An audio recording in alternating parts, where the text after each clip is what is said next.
Chapter 36. Run. Tally had never ridden a hoverboard barefoot before.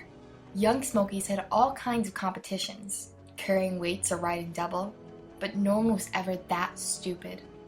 She almost fell off on the first turn, zooming down a new path they'd spiked with scrap metal only a few days before. The moment the board banked, her dirty feet skidded across the surface, spinning her halfway around, her arms flailing wildly, but somehow Tally kept her footing, shooting across the compound and over the rabbit pen. A ragged cheer rose up below as the captives below saw her fly past and realized that someone was making an escape. Tally was too busy staying on board to glance down. Regaining her balance, Tally realized she wasn't wearing crash bracelets. Any fall would be for real. Her toes gripped the board, and she vowed to take the next turn more slowly. If the sky had been clouded this morning, the sun wouldn't have burned the dew off Corey's board yet. She'd be lying in a crumpled heap in the pen, probably with a broken neck. It was lucky she, like most young Smokies, slept with their belly sensor on. Already, the whine of hover cars taking off came from behind. Tally knew only two ways out of the smoke by hoverboard. Instinctively, she headed for the railroad tracks where she worked every day. The valley dropped behind her, and she managed to make the tight turn onto the white water stream without falling off. With no knapsack and her heavy crash bracelets missing, Tally felt practically naked. Corey's board wasn't as fast as hers, and it didn't know her style. Riding it was like breaking in new shoes, while running for your life. Over the water, spray struck her face, hands, and feet. Tally knelt, grasping the edge of the board with wet hands, flying as low as she dared. Down here, the spray might make it even harder to ride, but the barrier of the trees kept her invisible. She dared to glance backward. No hovercars had appeared yet. As she shot down the winding stream, swerving through the familiar hard turns, Tally thought of all the times she and David and Shay had raced each other to the work site. She wondered where David was. Back in camp, bound and ready to be taken to a city he'd never seen before? Would he have his face filed down, replaced by a pretty mask? His brain turned into whatever mush the authorities decided would be acceptable for a foreigner renegade raised in the wild. She shook her head, forcing the image from her mind. David hadn't been among the captured resistors. If he'd been caught, he definitely would have put up a fight. He must have escaped. The roar of a hovercar had passed overhead, the shockwave of its passage almost throwing Tally from her board. A few seconds later, she knew it had spotted her. Its screaming turn echoed through the forest as it cut back to the river.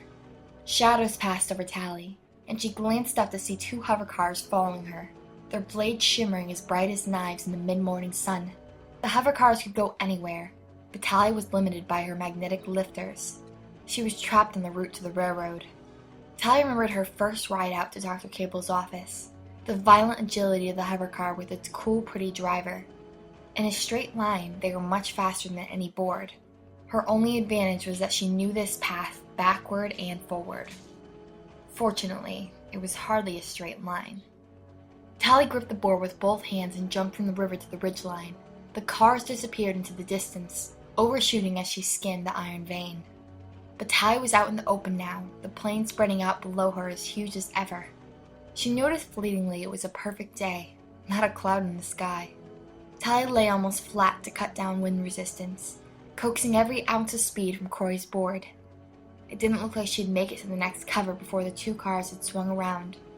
She wondered how they planned to capture her.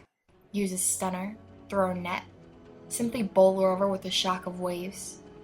At this speed and without crash bracelets, anything that knocked Tally off her board would kill her.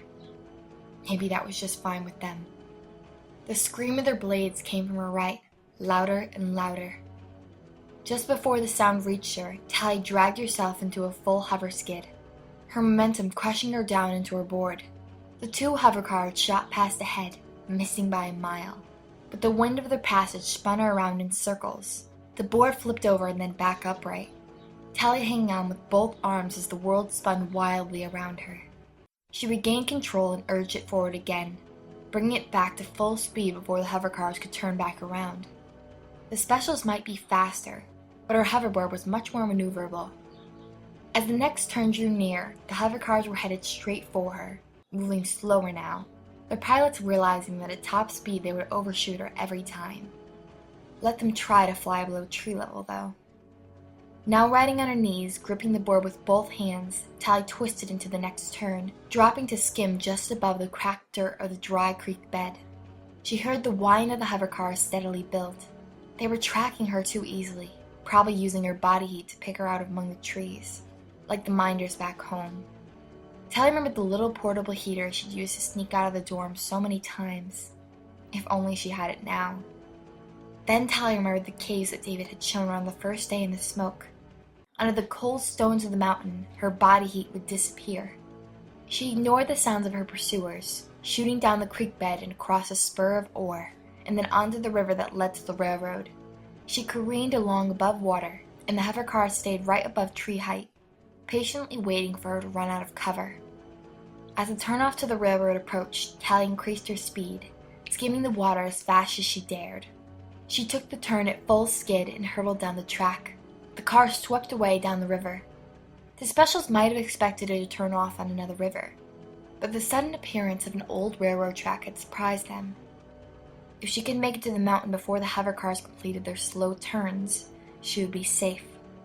Just in time, Tally remembered the spot where they had pulled up the track for scrap metal and angled her board for a stomach-wrenching moment of free fall.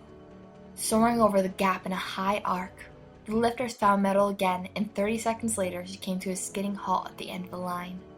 Tally jumped from the hoverboard, turned it around, and gave it a shove back toward the river. Without her crash braces to pull it back, the board would drift along the straight line of the railroad until it reached the break, where it would drop to the ground. Hopefully, the specials would think she'd fallen off and start their search back there. Tally crawled up the boulders and into the cave, scrambling back into the darkness. She pulled herself as far as she could go, hoping that the tons of stone overhead would be enough to hide her from the specials. When the tiny aperture of light at the mouth of the cave had shrunk to the size of an eye, Tally dropped to the stone, panting, her hands still shaking from the flight, telling herself again and again that she'd made it. But what had she made it to? She had no shoes, no hoverboard, no friends, not even a water purifier or a packet of Spagbol, no home to go back to. Tally was completely alone. "I'm so dead," she said aloud. A voice came out of the dark. "Tally, is that you?"